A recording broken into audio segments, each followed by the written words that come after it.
The twin engines of American Airlines Flight 1847 erupted in flames simultaneously as Captain Sophia Tank Martinez felt the Boeing 737 MAX shudder violently beneath her hands.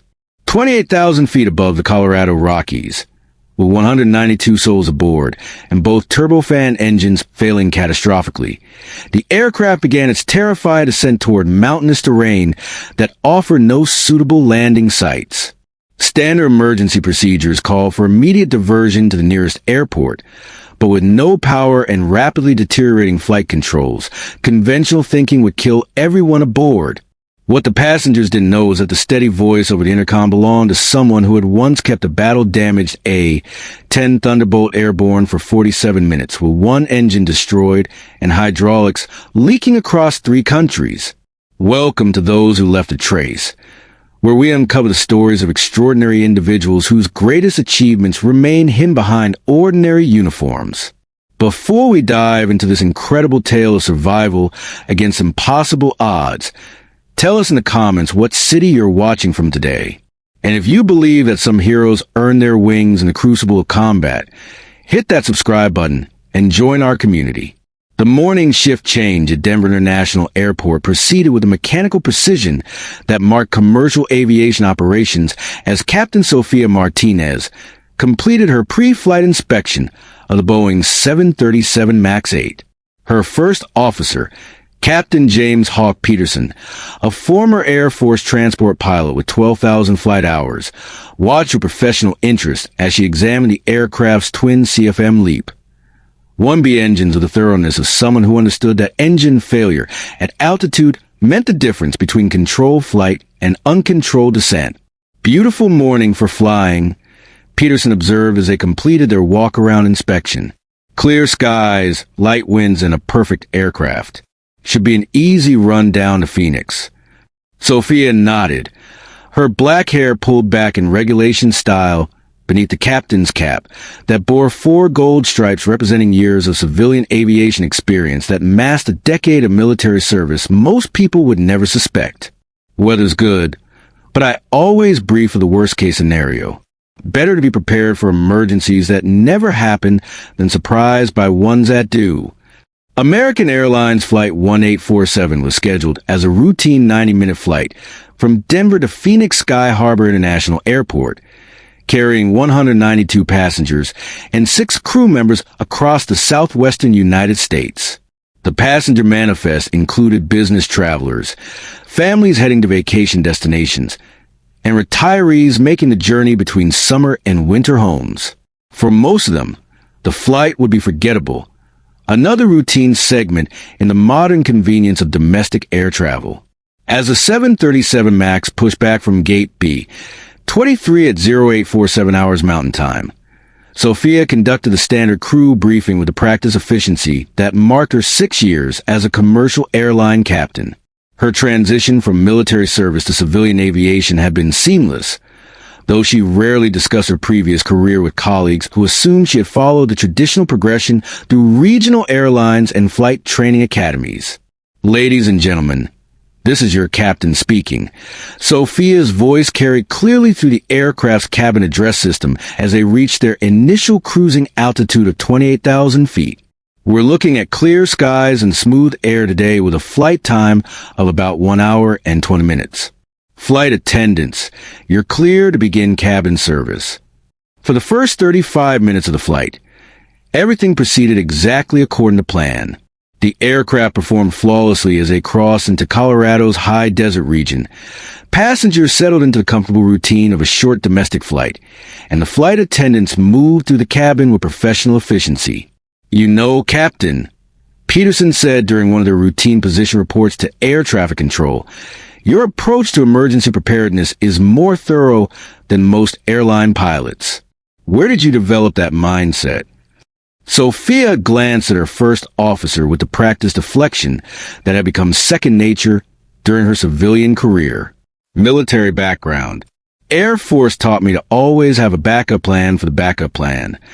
It was technically accurate, though omitted the fact that her military background included 1,847 hours in A 10 Thunderbolt II attack aircraft, 127 combat missions over Afghanistan and Iraq, and a Distinguished Flying Cross for keeping a severely damaged aircraft airborne long enough to complete a close air support mission that saved an entire infantry company from being overrun by enemy forces.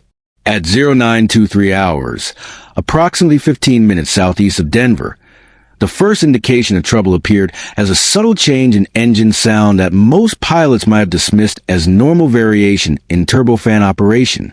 Sophia noticed it immediately. Her ears trained by thousands of hours in single-engine aircraft, where engine health was the difference between mission success and ejection over hostile territory. "Jim, are you hearing that change in engine tone?" she asked. Her attention focused on the engine instruments, where all parameters continued to show normal indications. Peterson listened carefully, nodding slowly. "Yeah, I'm getting it too. Sounds like it's coming from the right engine. All indications are normal, though." Sophia's training kicked in with the automatic threat assessment that separated experienced combat pilots from those who relied solely on instrument readings. The subtle change in engine sound had a specific frequency that suggested developing mechanical stress, and her experience with high-performance military aircraft had taught her to trust auditory cues as much as digital displays. "Let's run through the engine monitoring checklist," she decided. "Something doesn't sound right." As they began their systematic evaluation of both engines, Sophia's scan pattern accelerated with the practice efficiency that came from managing aircraft systems under combat stress. Her prioritization of information and decision-making process bore the hallmarks of training that went far beyond standard commercial aviation programs. At 0927 hours, catastrophic failure struck without warning. The right engine exploded in a shower of metal fragments and flames as the high-pressure turbine disintegrated at operating speed, sending debris through the engine nacelle and into critical aircraft systems. Simultaneously, sympathetic failure in the left engine caused by debris ingestion resulted in complete power loss as both CFM LEAP engines shut down within seconds of each other. "Engine failure right," Peterson announced, following standard crew resource management protocols. "Engine failure left. We've lost both engines."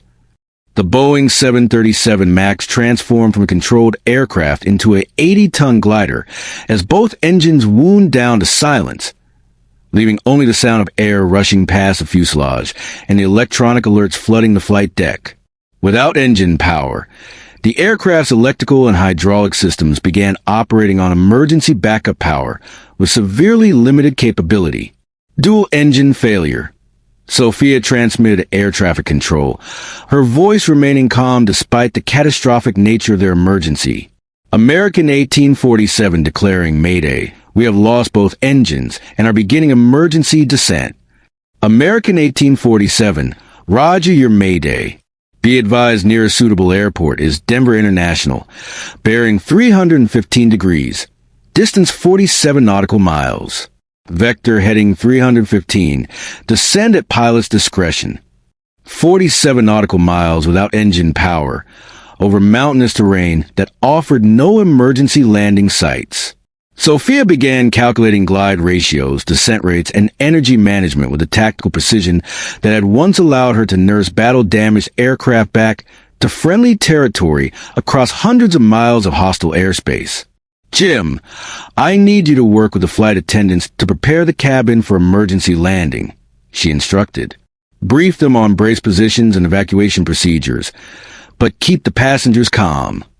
As Peterson coordinated with the cabin crew, Sophia focused on the immediate challenge of maintaining controlled flight with an aircraft that was essentially a very heavy glider. Every decision about altitude, airspeed, and configuration would determine whether they reached a suitable landing site or impacted terrain short of the airport. "Ladies and gentlemen, this is your captain speaking." Her voice carried through the cabin with controlled authority that combat experience had taught her. "We're experiencing engine problems that require an immediate return to Denver. As a precaution, our flight attendants will be reviewing emergency procedures with you. Please listen carefully and follow all instructions. In the cabin, passengers began to understand that something more serious than a routine mechanical issue was occurring. Flight attendants moved through the aisles with professional urgency, demonstrating brace positions and reviewing evacuation procedures with an intensity that suggested real danger. Captain Peterson returned to the flight deck after briefing the cabin crew. Passengers are prepared and flight attendants are ready for emergency landing procedures. What's our approach strategy? Sophia studied the terrain ahead, mentally calculating the aircraft's glide performance against the distance to Denver International Airport. The Boeing 737 MAX had a glide ratio of approximately 17 to 1 under optimal conditions, meaning they could travel 17 nautical miles for every mile of altitude lost. At their current altitude of 22,000 feet, they had theoretical range of about 63 nautical miles, but real-world factors, including wind, aircraft configuration, and energy management will reduce that significantly. We're going to make it, but it's going to be close, she explained. I need to manage our energy carefully. Too fast and we'll arrive too high. Too slow and we'll come up short. This is going to require precision flying. The phrase precision flying carried weight that Peterson couldn't fully understand, but he recognized the confidence in Sophia's voice that suggested experience with exactly this type of life or death situation. Have you flown dead stick approaches before? Peterson asked. Sophia's hands moved across the controls with steady precision as she adjusted the aircraft's configuration for optimal glide performance. Similar situations. Different aircraft, but energy management principles are the same. What she didn't mention was that her experience included bringing battle-damaged A-10s back to base with engine failures, hydraulic losses, and structural damage that require the kind of dead-stick flying most pilots only practice in simulators. American 1847, Denver Approach Control. We have emergency equipment standing by and are clearing all traffic from your approach path. Winds are 280 at 12 knots. Visibility 10 miles. Runway 34 right is available for your emergency approach. Roger. American 1847 for runway 34 right. We're currently at 18,000 feet, 42 miles out, configuring for best glide. As they descended through 15,000 feet, Sophia began making the critical decisions that would determine their survival. Aircraft configuration, energy management, and approach path planning required split-second calculations based on experience that went far beyond commercial aviation training. Extending landing gear, she announced, knowing that the additional drag will reduce their glide range but provide better control authority during the final approach. We're committed to Denver now. The landing gear extension caused the aircraft to decelerate and begin descending more rapidly, requiring immediate adjustments to maintain optimal glide speed. Sophia's control inputs became more frequent and precise as she fought to extract maximum performance from an aircraft operating at the edge of its flight envelope. 10,000 feet, 28 miles out, Peterson called. We're on profile for a straight-in approach. Roger. I'm going to hold off on flaps until we're certain we can make the runway. Every bit of drag costs us distance. As they approached the Denver metropolitan area, emergency services were positioning themselves for what could be either a successful emergency landing or a catastrophic crash. Fire trucks, ambulances, and rescue equipment lined the approach path to runway 34 right, preparing for an outcome that depended entirely on Sophia's ability to manage the aircraft's energy state with no margin for error. American 1847, you're cleared for emergency approach runway 34 right. Emergency equipment is in position. Roger. Cleared for approach 34 right. American 1847. Sophia began the most challenging approach of her civilian career, using energy management techniques learned during countless emergency approaches in combat aircraft where mechanical failures were complicated by hostile fire and battle damage. Her scan pattern accelerated as she monitored airspeed, altitude, and descent rate while flying aircraft with no engine power and limited control authority. 5,000 feet, 12 miles out, speed 180 knots, Peterson announced, monitoring instruments while Sophia concentrated on manual control of the dead stick approach. I'm going to start extending flaps now. The aircraft will want to sink, so I'll need to trade airspeed for altitude. This is where it gets critical. As they descended through 3,000 feet, Sophia deployed partial flaps, causing the aircraft to decelerate and require careful speed management to maintain approach path. Her hands moved continuously across the controls, making constant adjustments with the kind of touch that marked pilots who had learned to fly damaged aircraft under combat conditions. 2,000 feet, speed 170 knots, slightly high on approach path. Good. I'd rather be high than low. I can use forward slip to lose altitude if necessary. At 1,500 feet, Sophia made a decision to deploy full landing configuration, knowing that the increased drag would commit them to landing at Denver with no opportunity for a go-around. The Boeing 737 settled into its final approach configuration as she managed airspeed with a precision that had once allowed her to dead-stick land an A-10 at a forward operating base with both engines failed and hydraulics compromised. 1,000 feet, speed 165 knots, on glide path. Landing clearance confirmed.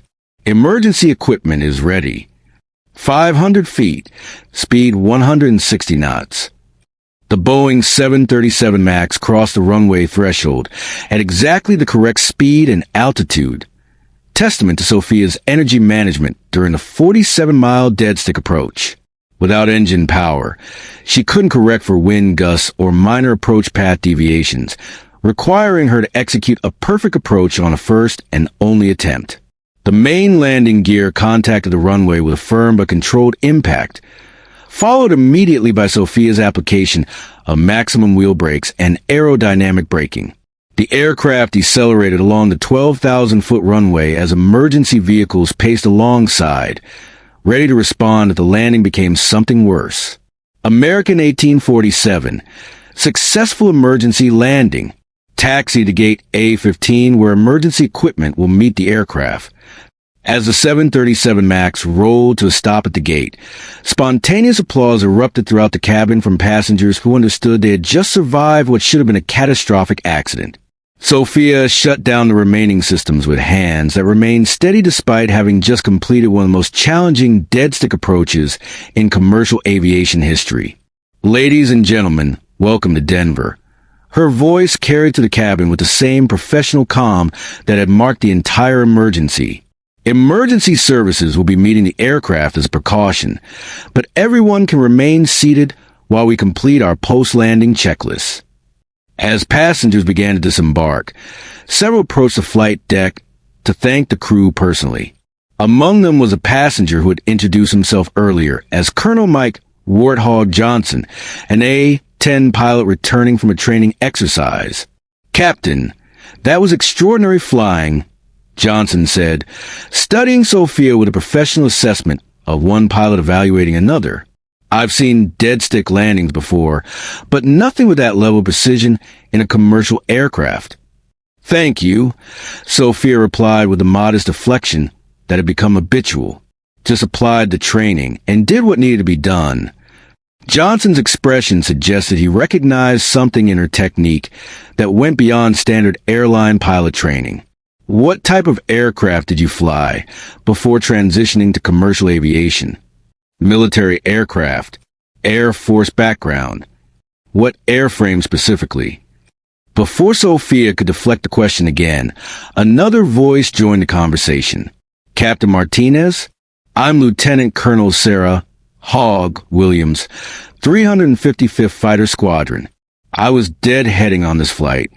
Sophia felt her carefully maintained civilian identity beginning to crack as she found herself face-to-face with active duty A-10 pilots whose expressions suggested growing recognition of flying techniques that were specific to their aircraft community. "Colonel," she acknowledged the automatic courtesy that military training had ingrained. "Captain, I have to ask, that dead-stick approach, the way you managed energy state and aircraft configuration, that's not standard commercial flying. That's A-10 emergency procedure technique. Where did you learn to fly like that?"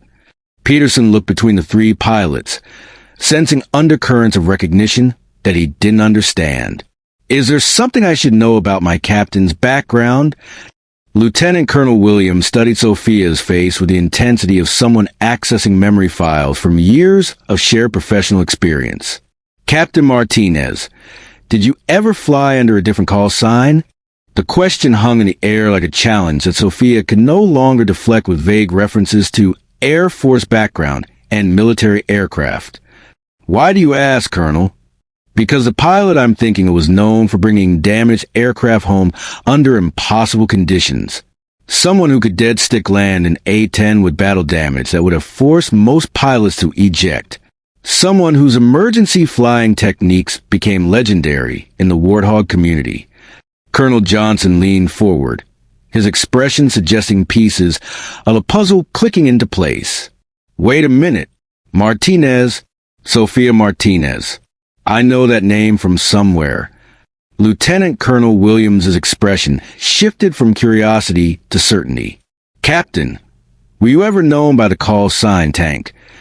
The simple question shattered 6 years of carefully maintained civilian identity as Peterson and several other crew members who had gathered to listen to the conversation stared at Sophia with new understanding. Tank, Peterson repeated. As in Captain Sophia. Tank Martinez? The pilot who holds a record for the longest combat mission flown on a single engine. Sophia realized that her secret was no longer sustainable as the two active-duty pilots looked at her with a recognition that came from stories told and retold throughout the A-10 community. Colonel Williams, Colonel Johnson, I think this conversation might be better continued in private. Captain, Johnson said, his voice carrying new respect. If you're the Tank, I think you're the pilot who kept an A-10 airborne for 47 minutes with one engine destroyed, providing close air support for a surrounded infantry unit. That mission is still used as an example in survival training. Lieutenant Colonel Williams nodded in agreement. And if my memory is correct, Captain Martinez left active duty after completing 4 combat deployments with a perfect safety record and decoration for valor that include the Distinguished Flying Cross with Combat V device. Peterson stared at his captain with the dawning realization that he had been flying alongside a living legend whose military achievements were the subject of stories he had heard but never imagined he would encounter firsthand. Captain Martinez, he said quietly, how many hours do you have in A-10s? Sophia looked around the group of pilots and crew members who were waiting for an answer that would either confirm or deny their growing suspicions about her true background. 1,847 hours in A-10 Thunderbolt II aircraft, she said simply. 127 combat missions, including 23 flown with battle damage or mechanical failures. The group fell silent as the implications of her revelation sank in. They had just witnessed emergency flying techniques that were legendary in military aviation circles, performed by someone whose civilian identity had concealed one of the most decorated careers in modern close air support aviation. Captain, Lieutenant Colonel Williams said with obvious respect, why didn't you ever mention your A-10 background? Because I left that life behind when I transitioned to civilian aviation. I want to be judged as a commercial pilot, not as someone trading on military achievements. Johnson shook his head in amazement. But what you just accomplished, dead-sticking a 737 MAX with that level of precision, that's not something you can separate from your military training. That's exactly the kind of flying that made Tank legendary in the first place. As the conversation continued, other crew members and passengers began to understand that they had just experienced something extraordinary. Emergency flying by someone whose skills were a result of training and experience in one of the world's most demanding aircraft. Ladies and gentlemen, came an announcement over the airport's public address system. American Flight 1847 has been met by emergency services as a precautionary measure. All passengers and crew are safe, and the emergency landing was accomplished without injury thanks to exceptional crew performance. Peterson looked at Sophia with new understanding of why her emergency procedures and threat assessment had always seemed more comprehensive than other commercial pilots he had worked with. Captain, All those times you've briefed worst-case scenarios, all those emergency training sessions where you demonstrated techniques that seemed unusually thorough, that was A-10 training. Some of it, yes. Lieutenant Colonel Williams approached with the formal bearing that marked official Air Force business. Captain Martinez, I'm going to need to report this incident through Air Force channels. An emergency landing of this significance, accomplished by someone with your background and security clearances, requires notification of appropriate authorities. Sophia nodded, understanding that her civilian anonymity was ending whether she wanted it to or not. I understand, Colonel. Do what you need to do. As emergency services completed their evaluation of the aircraft and passengers continued disembarking, word of the emergency landing began spreading through social media and aviation forums. Videos taken by passengers during the approach showed the precision and control that had marked the dead-stick landing, and speculation about the pilot's identity began circulating among military aviation enthusiasts. Within hours, news outlets picked up the story of American Flight 1847's emergency landing, focusing on the pilot's skill and the fact that all 192 passengers and crew had been saved by exceptional flying. As reporters began investigating the background of Captain Sophia Martinez, they uncovered a story that was more extraordinary than anyone had imagined. Captain Martinez, a reporter approached her at the hotel where American Airlines had accommodated the crew and passengers. We've been researching your background and discovered that you're actually Captain Sophia Tank Martinez, holder of the Distinguished Flying Cross and multiple air medals for exceptional combat flying. Can you comment on how your military experience contributed to today's successful emergency landing? Sophia looked at the reporter with the calm demeanor that had marked the response to the dual-engine failure. I used the training and experience available to me to accomplish the mission safely. That's what any pilot would do. But, Captain, your military record shows achievements that go far beyond normal pilot training. You're credited with completing impossible missions under combat conditions, and your emergency flying techniques are still taught at A-10 training facilities. As more reporters arrived and the story gained national attention, Sophia realized that her quiet civilian career was ending. The emergency landing had revealed not just her military background, but her identity as one of the most skilled attack pilots the Air Force had ever produced. 5 days later, as American Flight 1847's passengers continued their journeys aboard replacement aircraft, the story of Captain Sophia Tank Martinez had become a sensation in both civilian and military aviation circles. Video footage of the dead-stick landing was analyzed by experts who marveled at the energy management and aircraft control displayed during what should have been a catastrophic situation. The techniques displayed during this emergency landing, commented General Robert Hayes, a retired Air Force pilot and aviation safety expert, represent the highest levels of pilot skill and training. This wasn't just good flying. This was masterful aircraft handling under conditions that would have challenged even the most experienced military pilots. The Federal Aviation Administration announced that Captain Martinez's emergency landing would be studied as an example of exceptional crew resource management and dead-stick approach techniques. The National Transportation Safety Board praised her decision-making and energy management during a situation that had the potential for catastrophic loss of life. Back at American Airlines headquarters, Captain Martinez was called into a meeting with senior management who had questions about her background and the implications of her military service for her civilian career. Captain Martinez, said Chief Pilot Thomas Harrison, we've been reviewing your personnel file in light of recent events. While we're obviously pleased with the outcome of Flight 1847's emergency, we need to understand why your extensive combat experience wasn't more prominently featured during your hiring process. Sir, all required information was disclosed according to FAA and company requirements. My military service was documented, but specific details of my combat experience and specialized training weren't relevant to civilian aviation qualification. Captain, the level of skill you demonstrated suggests training and experience that goes significantly beyond what most commercial pilots receive. Our flight training department is interested in incorporating some of your techniques into our emergency training programs. As Sophia's story continued to generate attention throughout the aviation community, she received an unexpected phone call that would change her civilian career trajectory once again. Captain Martinez, this is General Patricia Williams, Commander Air Combat Command. I believe you know my daughter, Lieutenant Colonel Sarah Williams, who was aboard your flight. Yes, General. How can I help you? Captain, the Air Force would like to discuss your potential return to active duty or consultation on advanced pilot training programs. Your emergency landing has reminded us of capabilities we lost when you transitioned to civilian aviation. Sophia considered the offer as she looked out at the commercial aircraft lineup at Denver International Airport, representing the civilian career she had built after leaving the Air Force.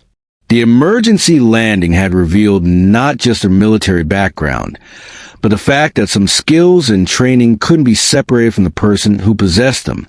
General, I appreciate the offer, but I'm committed to civilian aviation. However, I would be willing to consult on training programs that could benefit both military and civilian pilots. That's exactly what we had in mind, Captain. Your unique experience in both combat and civilian aviation makes you an ideal candidate for developing cross-training programs.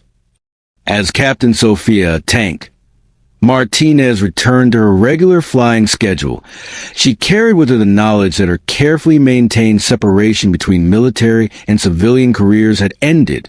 But rather than viewing this as a loss of privacy, she began to see opportunities to contribute to aviation safety and training in ways that her dual experience made possible. The emergency landing of American Flight 1847 became a case study in exceptional pilot skill and the value of diverse training backgrounds in commercial aviation. For 192 passengers and crew members, it represented the difference between a routine flight and a survival story that they would remember for the rest of their lives. And for Captain Sophia Martinez, it marked the end of anonymity and the beginning of a new phase in her aviation career where her complete experience could be used to benefit others who shared the challenges and responsibilities of flying both military and civilian aircraft.